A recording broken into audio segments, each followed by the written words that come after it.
when I think about how you would integrate social media into what you're doing already, I advocate this sort of homeland embassy strategy, right? Your website, your domain is your homeland, right?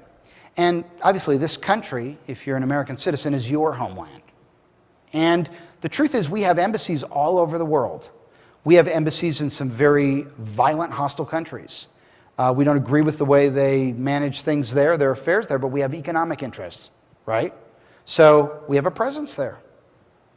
And in those embassies, by the way, we have more Marines than we do in Western European countries, right?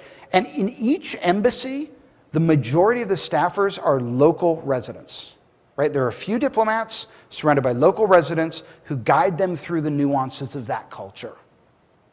So when you think about how you're going to structure a social marketing campaign, ask yourself, first of all, how am I going to wake up my own website?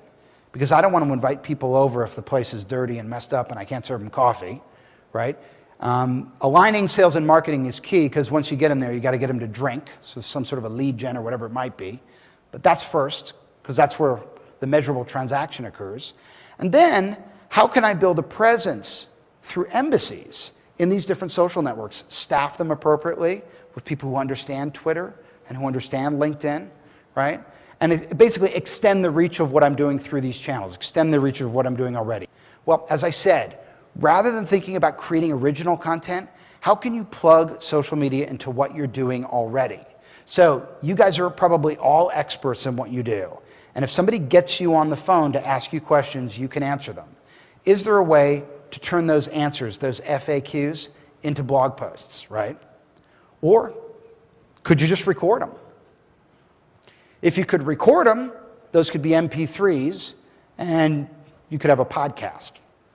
If you had a photo of yourself when you were giving that talk, or a photo of something you were demonstrating, like some of the things I see on the back tables here, now you've got something to post on Flickr. Once you've got this podcast, you could do a text transcript. Now you've got a blog post. You could tweet out a link to that blog post. You could file a link to that blog post on your LinkedIn group.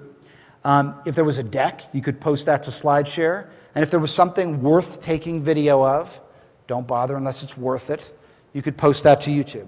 So what are the biggest challenges? The biggest challenges I see it, forgive me, I'm just being straight with you guys, social media illiteracy. It's very high in the boardroom. People think they get it, but they don't, And it's like if you saw what happened with JCPenney and Overstock, getting hammered by Google, and if you didn't see that, you should. That's because the CEO had no idea what an inbound link is, didn't even know the difference between SEO and PPC, right? You may not either, right? I think until you're going to be effective, you've got to increase your social media literacy rate, or you're never going to be able to do this. You're going to trip up. And that's going to mean, getting yourself trained. There's a lot of ways to do it. So I'll give you some examples. You could hire somebody. It's expensive to get somebody good, but they'll spend a week and make a 1-hour presentation for you and prove to you. They'll show you evidence of what's occurring in your industry sector that affects the bottom line, right? They'll do the listening for you, tell you the keywords, the whole thing, train you, send you on your way. If that's too expensive, there's a lot of training opportunities out there. You could go to a seminar.